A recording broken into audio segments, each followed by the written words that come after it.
Hoje eu tenho uma mensagem e eu quero participar com a Igreja do Senhor, esse tema. Vocês sabem que a gente pede aos irmãos no final do ano, quando a gente está fazendo o planejamento para o ano seguinte, a gente pede à igreja para escrever na nossa ficha de presença os temas que vocês querem e que vocês desejam, que vocês sentem que vai edificá-los, não é?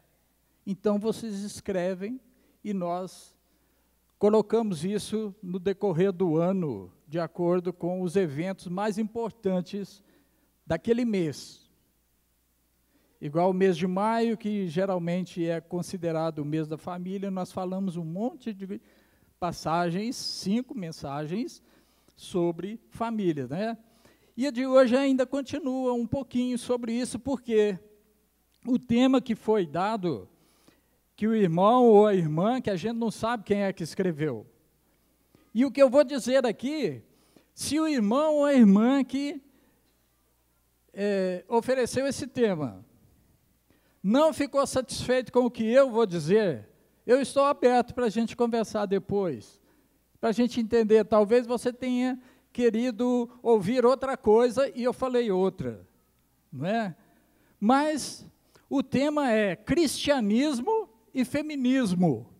Cristianismo versus feminismo, não é? Então, você que sugeriu esse tema, se não foi o que você quis ouvir ou quis ajudar a igreja, por favor, fale comigo depois, tá bom? Agora, eu não sei nada sobre feminismo. E eu estava pensando e elaborando a mensagem, eu sei sobre cristianismo, não é? Mas feminismo, eu fiquei assim, eu não vou falar de feminismo, não. Mas aí, hoje de manhã, eu fui dar mais uma lida na mensagem, eu falei, deixa eu procurar na internet. Então, eu coloquei lá, movimento feminista. Aí, eu vi uma coisa assim, resumo escolar sobre movimento feminista. Falei, é isso. Resumo escolar, é isso que eu preciso. Aí peguei lá, e está me dizendo o seguinte, existe no mundo todo, há muitos anos, o movimento feminista, né? É a luta das mulheres por um tratamento social igual ao que os homens recebem. Falam de 3 momentos históricos. Primeiro, iniciou no século XVIII, final do século XVIII, princípio do século XIX, pelos direitos democráticos, né? O movimento era esse. As mulheres estavam lutando pelo direito do voto, da educação e do trabalho. O segundo momento desse movimento já no século XX, nos anos 60, isso aí eu lembro bem, luta pela liberação sexual com o surgimento da pílula anticoncepcional, né? Foi quando começaram a surgir os anticonceptivos e aquela luta e aquela entrada desenfreada no movimento que pedia a liberação sexual da mulher, né? E o terceiro ponto, no final dos anos 70, foi uma luta pela igualdade no trabalho. Então, veja o seguinte, nenhum desses movimentos já conseguiu plenamente o seu objetivo, pois mulheres em muitos lugares pelo mundo ainda não podem votar, estudar e nem trabalhar fora de casa, não é? E a gente sabe disso, tem. São movimentos políticos que têm como principal objetivo alcançar a igualdade entre os gêneros, garantia da participação ativa das mulheres na realidade social de onde vivem, Aí, esse negócio já foi indo assim, e isso já veio me trazendo à memória que é somente a falta de Deus no coração. E aí, quando eu li, buscam provas teóricas de que não existem diferenças entre a capacidade do homem e da mulher, eu falei, chega. É totalmente falta do conhecimento da palavra de Deus na vida dessas pessoas. Porque a Bíblia fala isso plenamente, que nós somos iguais, não é? Diante de Deus não há separação, não há divisão, não tem nada que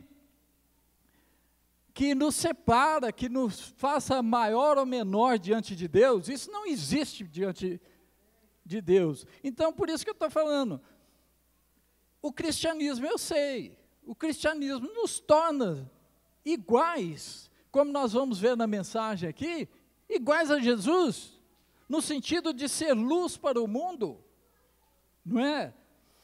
E aqui no Brasil, esse movimento, em 1932, houve um movimento muito forte das mulheres aqui para votarem. E conseguiram, foi aprovado pelo Parlamento Brasileiro, né? O Congresso Brasileiro, aliás, e elas adquiriram o direito do voto. Mas houve aquela ditadura do Getúlio Vargas, né? E as mulheres só foram votar mesmo em 1946. Agora você vê, foi aprovado em 32 e elas só conseguiram a participação numa eleição em 1946. Então, irmãos, veja bem, o que eu quero compartilhar com a igreja, o meu entendimento nesse tema que foi sugerido, é que a situação do cristianismo no mundo é para ser vivida, como o apóstolo Paulo ensinou para a igreja dos Filipenses, capítulo 2. Vão ler lá? Eu queria fazer um PowerPoint, mas falei, não vou fazer também não. Nós vamos ler na Bíblia, não é? Vamos ler na Bíblia.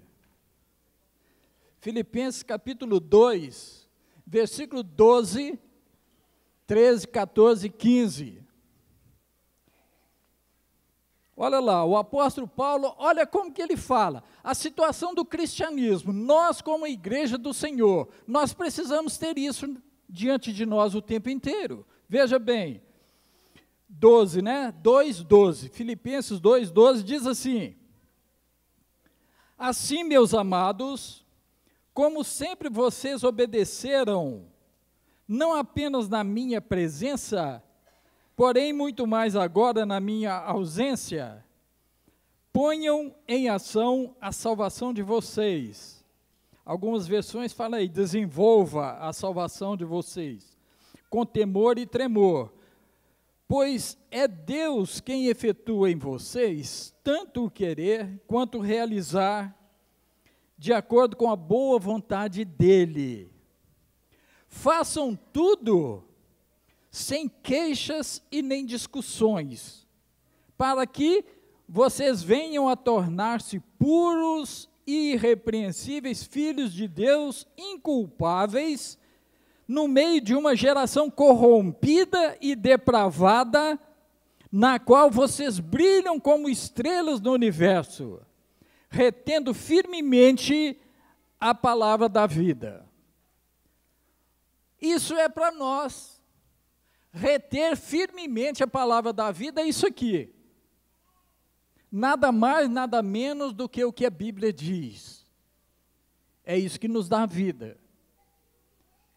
E essa vida que ela nos dá não é essa vida que nós temos aqui agora. Faz parte essa agora. Mas ele está falando de uma vida eterna com Deus. Lá no céu. Irmãos, vejam, o cristianismo no mundo sempre foi, é e continuará sendo, para ser vivido dentro dessas palavras que o apóstolo colocou no versículo 15. puros, irrepreensíveis, filhos de Deus, inculpáveis, no meio de uma geração corrompida e depravada. Não é essa a nossa realidade? Nós não estamos no meio de uma geração depravada e corrompida. É isso que nos cerca. Mas nós temos que fazer a diferença nisso. Nesse ambiente, nós temos que fazer a diferença. Nós temos que nos comportar como filhos de Deus inculpáveis, irrepreensíveis, onde nós devemos brilhar como estrelas no universo. À noite, nós podemos olhar e ver o que é um céu estrelado, e é assim que nós devemos ser, é o que Deus espera que nós sejamos.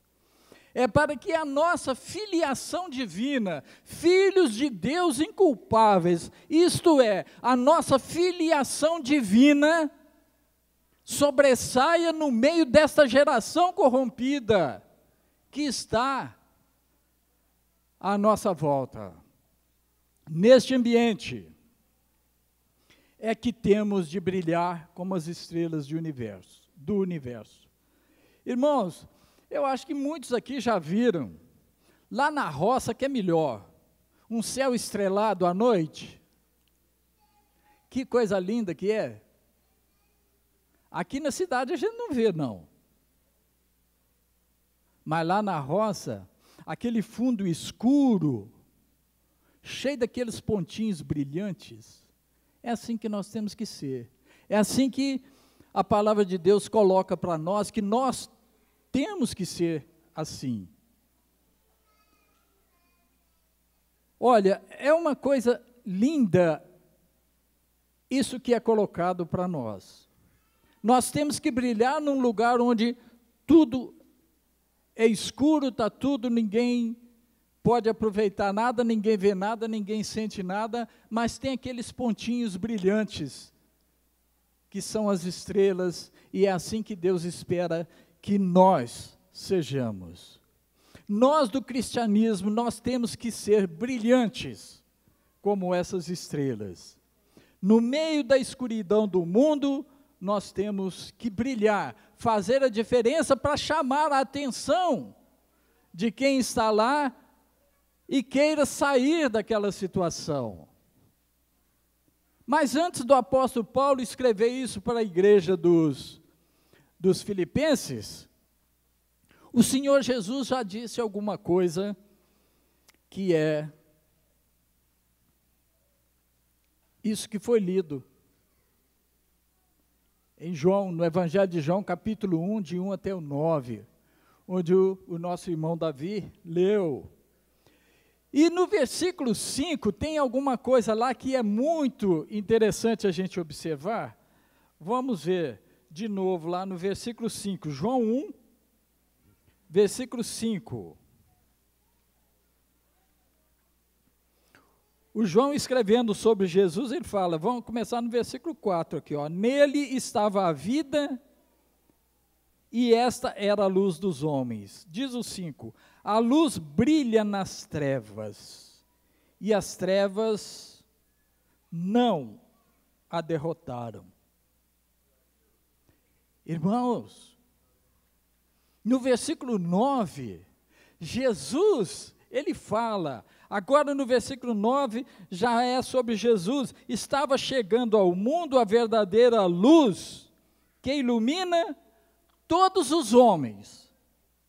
Está escrito, em todas as versões fala isso, todos os homens. E como nós estamos falando feminismo versus cristianismo, e tem uma frase dessa aqui que fala todos os homens, isso me levou a ir lá no grego e dizer que lá no grego está antropos, que é de antropologia, que é o estudo referente ao estudo do gênero humano, né? Antropologia, e lá está antropos, referindo ao homem e à mulher. Então, quando diz a luz que ilumina todos os homens, todos os antropos, todos os gêneros, masculino e feminino. Aliás, nem é masculino e feminino, isso é coisa nova nossa. É macho e fêmea. Mas no pé da letra lá é macho e fêmea. Viu? Então, irmãos, para que não houvesse dúvidas quanto a isso, o Senhor Jesus, ele repete, não é? No capítulo 8, versículo 12, ele fala naquela situação lá, depois que teve aquele evento lá com aquela mulher que foi encontrada em adultério, não é? Aí no versículo 12, Jesus continua falando, é o que está escrito: eu sou a luz do mundo, quem me segue nunca andará em trevas, mas terá a luz da vida. Irmãos e amados visitantes, só Jesus pode iluminar a alma que está em trevas e conduzi-la à filiação divina. Só Jesus, através da palavra da verdade, que é a palavra dele.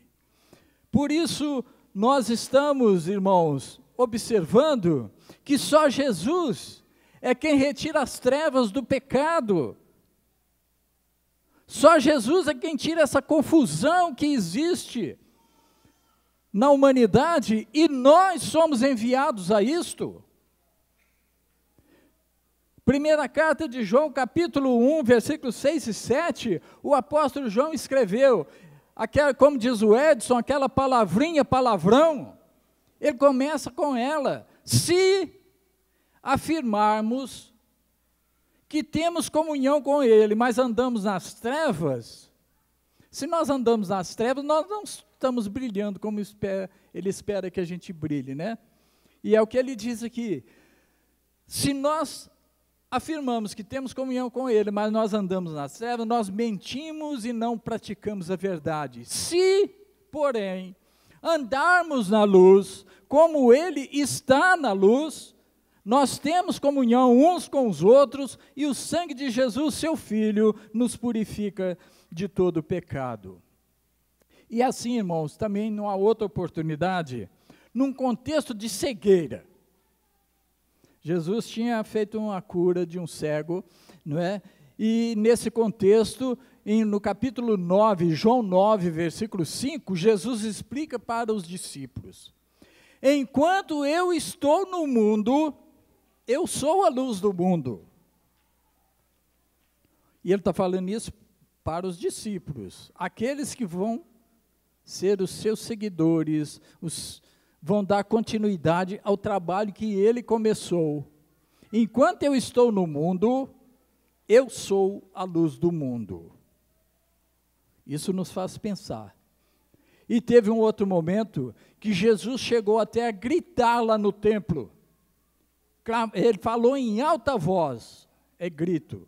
João 12, 44 e também o 46.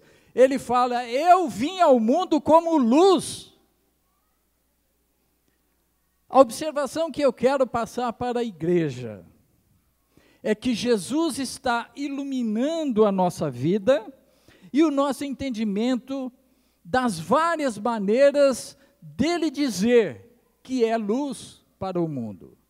As várias maneiras que ele ensina para os seus discípulos, que ele é a luz do mundo, e não somente isso, ele ensina uma coisa aqui que nós vemos lá no Sermão da Montanha, gente. Lá quando ele está ensinando para os discípulos, aqueles que vão dar continuidade ao trabalho dele, no capítulo 5, Mateus capítulo 5, versículo 14, o Senhor Jesus fala o quê? Que nós, os seus discípulos, somos a luz do mundo. Também, como ele falou que ele é a luz do mundo, enquanto ele estiver no mundo, ele é a luz do mundo, mas ele foi para o Pai, então ele fala para os discípulos e deixa a cargo dos seus discípulos: nós somos a luz do mundo. Agora nós precisamos pensar o que nós estamos fazendo. Nós temos que olhar para nós e ver o que nós estamos fazendo com essa luz.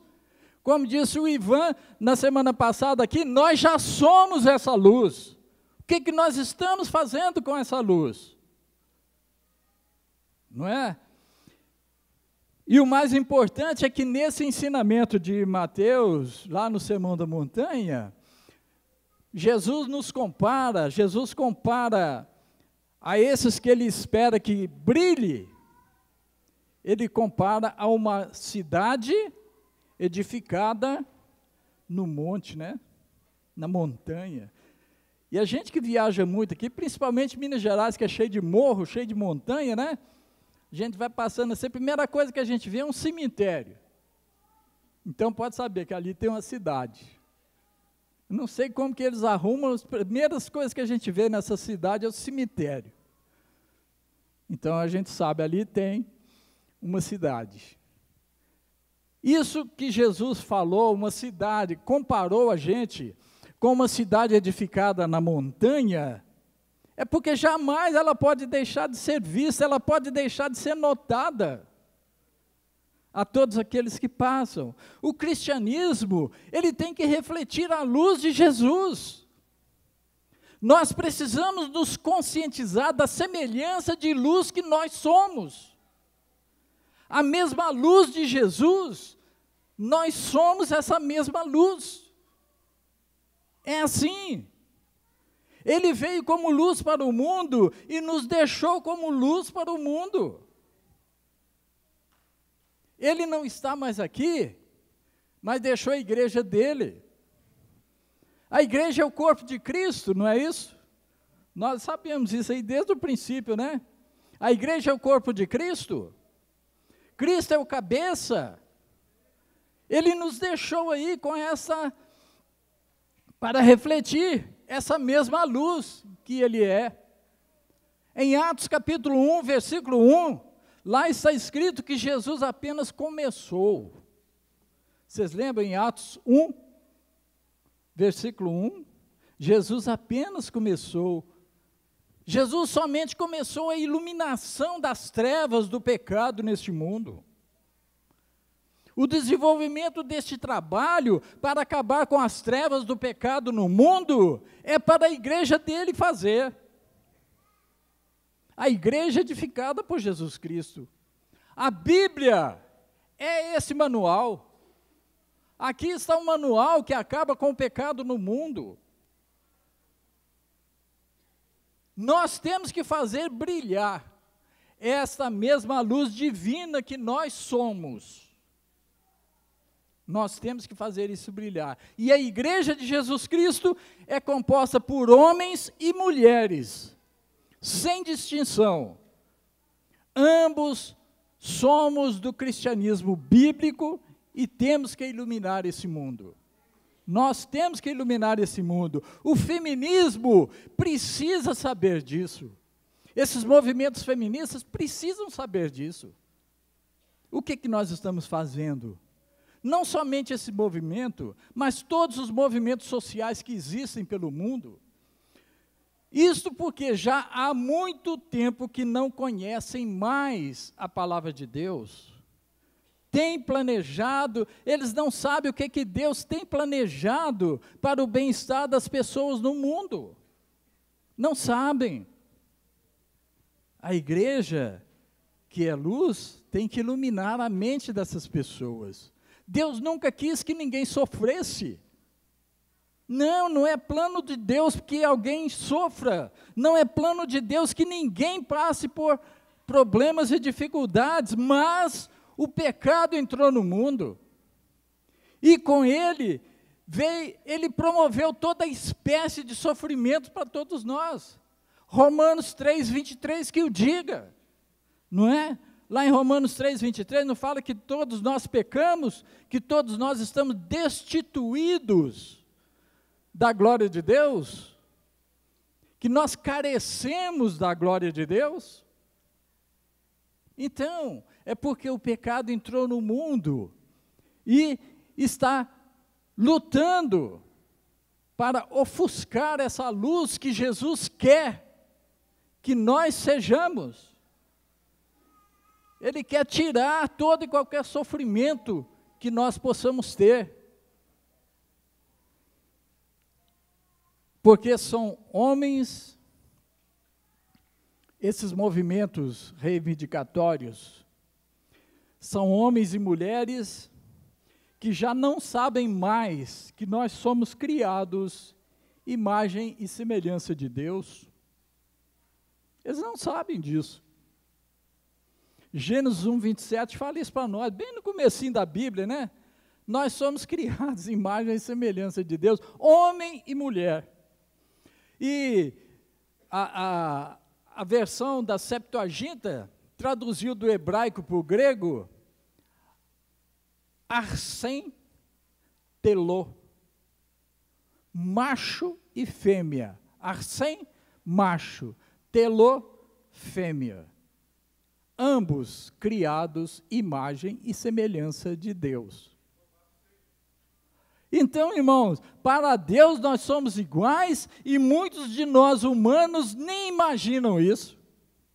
Infelizmente não. Deus nos trata com igualdade desde a criação e continua na época da igreja, Ele continua com igualdade entre nós. Uma das passagens apenas que eu vou ler aqui, em Gálatas capítulo 3, versículo 28, Gálatas 3, 28, lá está escrito que não tem judeu, nem grego, nem escravo, nem livre, nem homem e nem mulher, pois todos nós somos um em Cristo Jesus.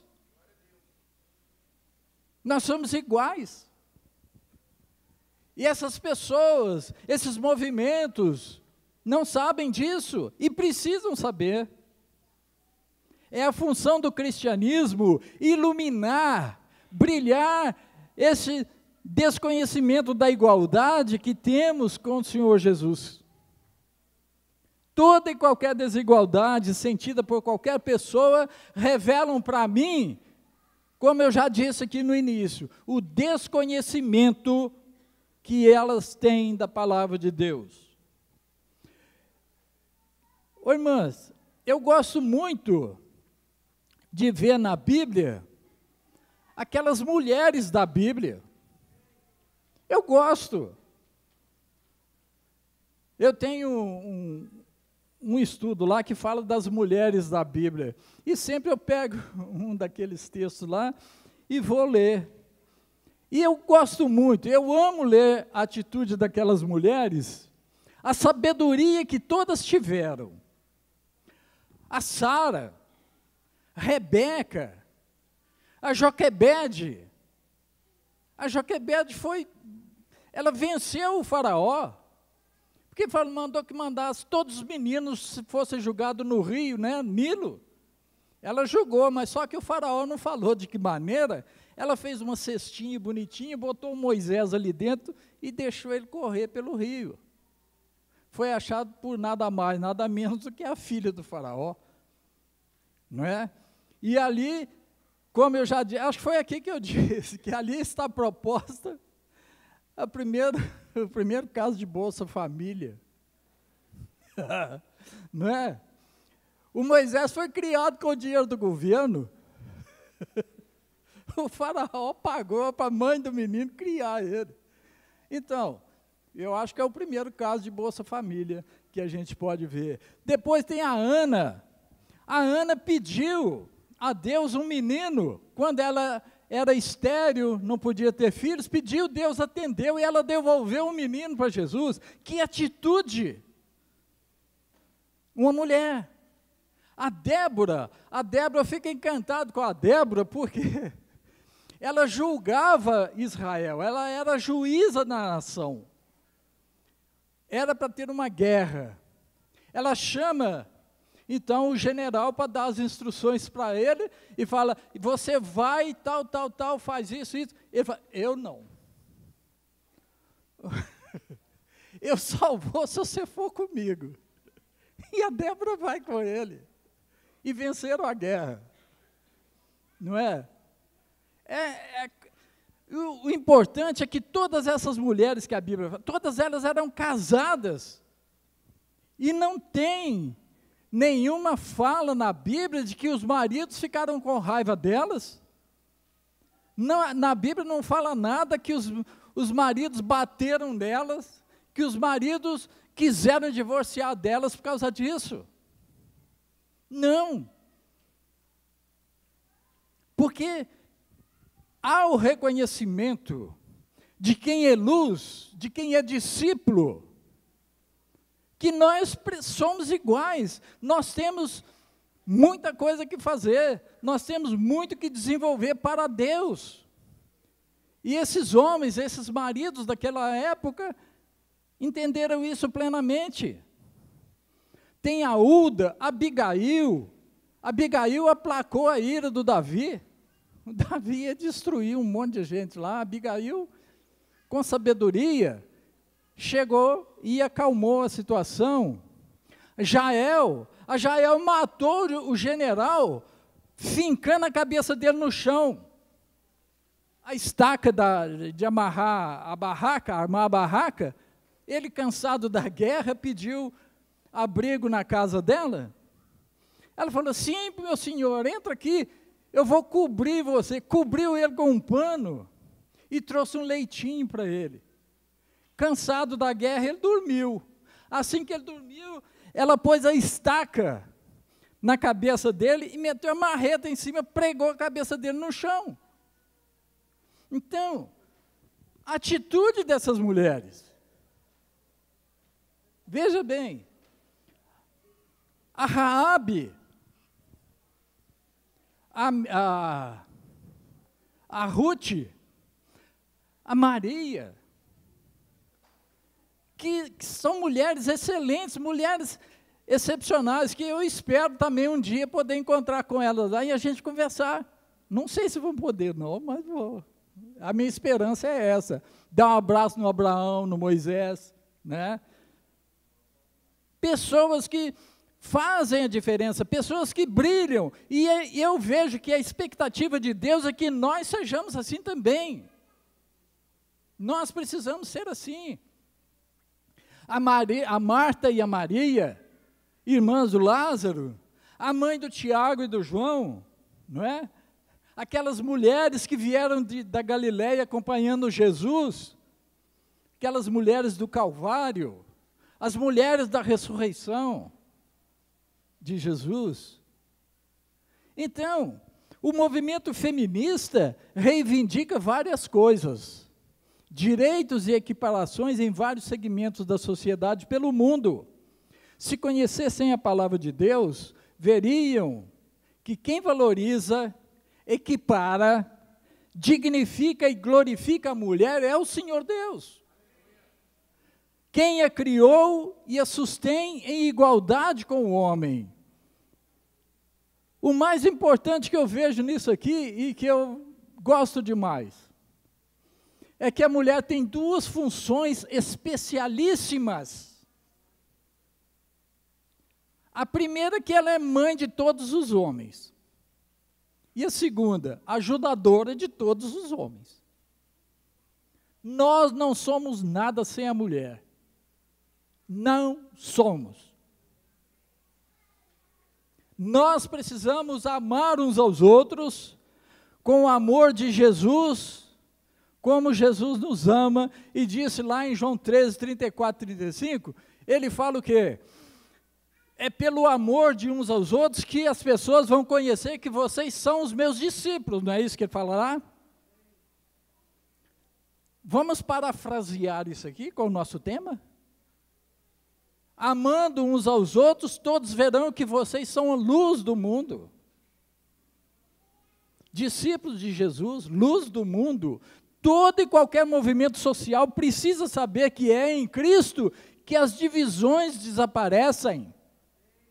Todos os que se arrependem dos seus pecados, homens e mulheres, precisam saber, para a gente fechar isso aqui, homens e mulheres, nós somos herdeiros da mesma graça de vida. Vocês lembram que o apóstolo Pedro escreveu isso? 1 Pedro 3, 7. Ele fala que nós, o homem e a mulher, são herdeiros da mesma graça de vida. Então, Eu queria compartilhar isso com a igreja. E sobre feminismo eu continuo com o mesmo pensamento. É falta de Deus no coração dessas pessoas. E nós que sabemos e que temos a palavra de Deus, cabe a nós. Deus espera de nós isto, que a gente brilhe, que a gente faça a diferença para essas pessoas. Nós não temos diferença diante de Deus. Nós podemos, diante de Deus, fazer tudo aquilo que Ele determinou para ser feito neste mundo de trevas. Falar a palavra dEle e falar para essas pessoas que nós precisamos da salvação dada por Jesus Cristo. Deus abençoe a igreja e que nós tenhamos coragem para isso, tá bom? Nós vamos cantar, vamos orar, os presbíteros estarão aqui na frente e nós vamos orar por aqueles que assim o quiserem.